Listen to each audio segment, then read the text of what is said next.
Today, the Public Service Commission chairperson Winnie Kabogoza presented the Commission's annual report containing her subsector's work for the financial year 2023-2024. The report is in fulfillment of Article 166, subsection 3 of the Public Service Commission Act. Under appointments, confirmation, promotion and discipline, which is our mandate, we concluded appointments, confirmations, promotion and disciplinary control totaling 1,730 cases. In her remarks, Kabogoza explained some of the challenges faced by the Commission. It's my humble request to you to support increase of the Commission's budget effective next financial year 25-26 from the current 12.1 billion to at least 21.8 billion to enable the Commission effectively carry out its supervisory role. Following her submissions, the Speaker tasked the Commission to avoid discrimination against the marginalized in recruitment to avoid missing out on valuable talent. Because you find in most of the district service commissions,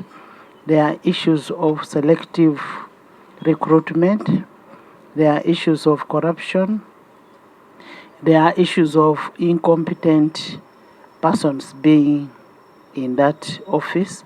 The Speaker was also concerned that there were many vacant positions in the public service. That you have a report of the vacant positions of MDS.